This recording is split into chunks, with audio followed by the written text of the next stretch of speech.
is the antagonist of Star Fox Adventures?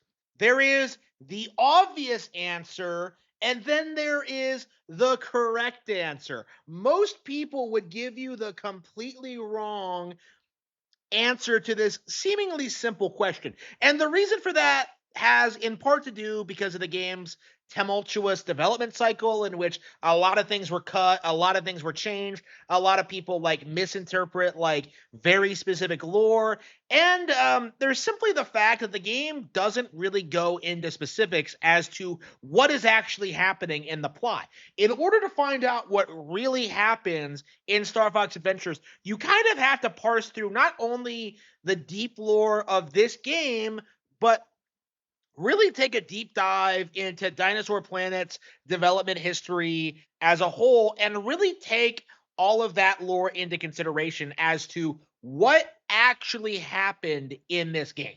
Star Fox Adventures on the surface looks as if it wouldn't have that complicated of a plot. You know, Fox McCloud is contacted, go to this planet, save it from exploding, and then he goes there and does that.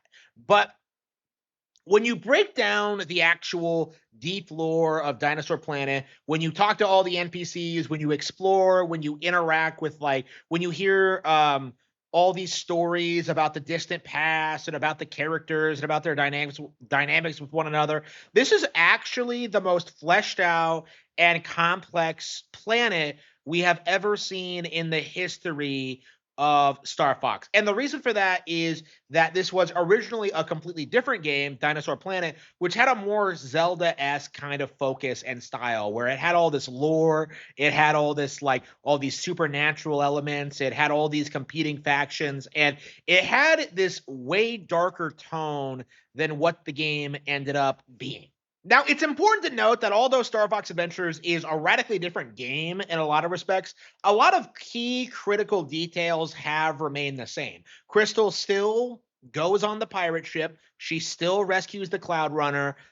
She still gets thrown off by General Scales, and she still goes through a lot of the same things she went through in Star Fox Adventures. A lot of these details are completely unchanged in Star Fox Adventures. So unless it's stated otherwise, we can safely assume that a lot of the things that were canon in Dinosaur Planet are indeed still canon in Star Fox Adventures. After all, Dinosaur Planet is the reason this game is the way it is. It is very specifically a blueprint that established some of the really strange aspects of Star Fox Adventures lore. You know, how the second moon crashed into the planet and mutated a bunch of dinosaurs and created the Sharp Claw. Okay, that's not something that's really explained all that thoroughly in Star Fox Adventures, but it has basis in Dinosaur Planet. So with all this in mind, what exactly happens in the beginning of Star Fox Adventures? Crystal goes to confront General Scales. She rescues this random unnamed Cloud Runner who's supposed to be the Cloud Runner Princess Kite, and she's thrown off the side of the ship, and she goes off to the Krazoa Palace, where she meets with the Earthwalkers, who tell her that General Scales attacked the Krazoa Palace, spread the Krazoa spirits across the land, and that Scales brought a great evil with him into the palace.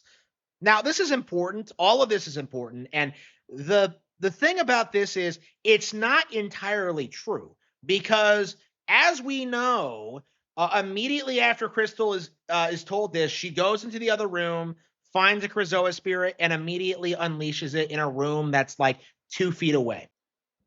For the Earthwalkers to spread the Krazoa spirits across the planet. The way it seems to me is that the Krazoa spirits were already there in their shrines long before General Scales attacked the palace. And that's actually why he's going around harassing all these other locations, is that he's trying to find them. And he actually already has one Krazoa spirit of his own. Now, this is very, very important, because This actually contradicts quite a lot of what we're told about the Krazoa spirits. We're told that they can only inhabit the body of a pure soul, and yet we see in the ending, Scales has one. We see in the ending that Andros has all six of them. We're told something very, very specific, that Fox is the only person that can go around collecting Krazoas, the only person who could possibly do this, when we see through simple observation that several other characters all over the spectrum are also capable of taking the Krazoa spirits. When you really pay attention, when you really start diving deep into the deep, dark lore of Star Fox Adventures, what you begin to realize is that what you're being told about the Krazoa can't possibly be true. So, for example, this Earthwalker claims the Krazoa spirits were hidden all over the planet, but the simple reality is there is one in the palace, Scales has another, and the other four are hidden in areas that the Earthwalkers could not possibly build or reach. I think this is why people are kind of confused about this, because the game doesn't explain this to you. The game doesn't explain to you that you can't really trust what you're being told by the Krazoa. You're just told all this information and just supposed to accept it at face value, when in the original Dinosaur Planet, it did indeed have a lot more nuance to it. So, what's not obvious to Star Fox Adventures players is that in Dinosaur Planet, the Krazoa actually were the antagonists. They manipulated Saber and Crystal to go around collecting Krazoa spirits to revive them so they can continue their great war in the universe. In Dinosaur Planet, the situation is a lot more morally gray. General Scales is being used by Dracor, and Dracor is opposed to the Krazoa, who are in turn manipulating Saber and Crystal for their own ends. In Dinosaur Planet, the Krazoa are the antagonists.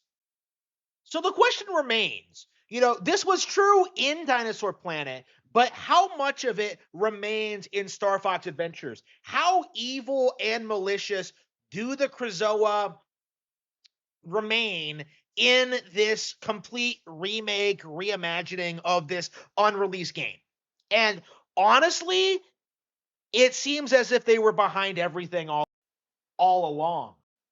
When you confront the Krazoa at Moon Mountain Pass, it gives you a lot of strange, misleading information. Instead of appearing before you and explaining the plot to you, instead it gives you this voiceover from Crystal where she explains in the dinosaur language about how she's in trouble and she needs help and she needs someone to save her, which is kind of weird considering she's unconscious the entire time.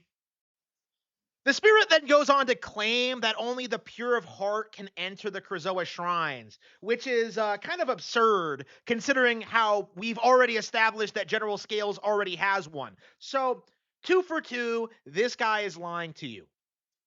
And the question remains here is whether or not this is Andros, because the final boss of the game is Andros, right? But that doesn't necessarily mean he was behind everything. And I think considering some context clues, such as the different voice, considering how Crystal says it's you when she's attacked in the palace at the beginning, implying that she recognized the person attacking her, which means that she was attacked with the Krazoa head as opposed to Andros himself. And perhaps most damningly, what actually happens when you assemble the Krazoa spirits. Because it's true that the Krazoa spirits do bring Crystal back. She is completely unharmed by what happens, but what happens instead is that the Krazoa spirits immediately go to Andros and bring him back to life. Now, the conclusion that Fox reaches in the ending is that Andros was behind this and that Andros somehow pulled the strings behind the grave. But to make this happen, but that doesn't really make a whole lot of sense. Considering what little we know of the Krazoa and their powers, it seems very clearly that the Krazoa were using Andross the same way that they were using Scales and Fox and Crystal, right? What did they do? Scales started the war. He took the Spellstones, shattered the planet, unleashed the Krazoa spirits. Crystal came to the planet. She restored the first Krazoa spirit, was captured, and then Fox came to the planet and then started gathering the Krazoa spirits and the Spellstones, like clearly in a bid to use the Andross as a vessel to unleash themselves across the universe. So in this context, the Krazoa bring Andross to Krazoa Palace to be resurrected so he could be used to conquer the Lilat system like they originally intended to do billions of years ago. Think about it. When Andross is resurrected, he doesn't say, I am Andross. He doesn't do that until he turns around and reveals himself in the final encounter. What he says is that I am the Krazoa god. And that's a very strange thing for Andross to say in any context, but this isn't really Andross now, is it? It is Andross's resurrected body being possessed by the Krazoa spirit. And you can see this in the final encounter with the different eye sockets and the fact that Andross is built into the Krazoa godhead. It's very clear to see that the Krazoa were the true antagonists of Star Fox Adventures, using all of the characters for their own ends to return them to the palace so they could use Andross to conquer the universe. We're told by the Earthwalkers that General Scales brought Andross to the palace, but Scales himself is not aware of this. The Earthwalkers could see him, but Scales himself couldn't. And the reason for that is that he was already possessed by a Krazoa spirit that was using him and Andross to kind of further their agenda. And we're told, right, that the great evil still lurks in Krazoa Palace when Crystal first arrives there, but it remains in hiding, waiting for the moment that it can strike and, reestablish itself using the six Krazoa, the six Krazoa spirits. Andross and the Krazoa, at the very least, are inexplicably linked. And considering just how confusing this game's plot is, considering the nature of it, I find it very difficult to believe that Andross was pulling the strings behind a massive supernatural conspiracy on a planet that he didn't even attack during the Lilat Wars. Okay? He didn't go to Saria when he tried to vie for the control of the system. Saria is a backwater planet that nobody cares about, okay? Nobody even calls it Saria in Dinosaur Planet. That's how little of a shit anybody gives about it.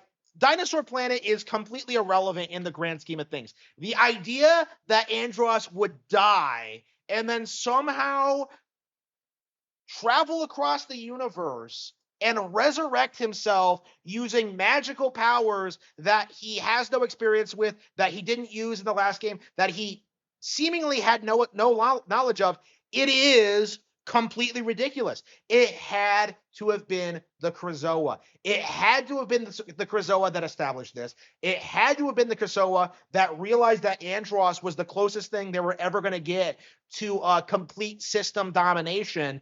And they jumped on that opportunity. They did everything they possibly could to screw up the ecosystem of Dinosaur Planet, to break the planet apart, establish it as a threat to the system at large, and get Fox McCloud sent there so he could reassemble the planet, get the Krazoa spirits, and have them resurrect Andross, and then possess him. Again, the reason why Scales couldn't see Andros and had no idea he existed was entirely because he was possessed by the Krazoa spirit, which was blinding him to the reality of what it was about to do. This is like the reality of Dinosaur Planet, is that you do not beat Andros at the end of Star Fox Adventures. What you do is that you beat the Krazoa god that reassembled itself with the Krazoa spirits and send it tumbling back to the planet, forcing it to reassemble the broken, shattered pieces of the planet and restore peace to all. Essentially, you essentially beat the Dinosaur Planet equivalent of God. It's like a cosmic horror story, essentially. The issue, though, is that the characters themselves don't realize this. They don't really wrap their heads around the fact that they were being manipulated the entire time and that Andros could not have possibly done this himself. They did not realize that the Krazoa could not be trusted. And that is the truth behind Star Fox Adventure. The Krazoa were the real antagonists all along.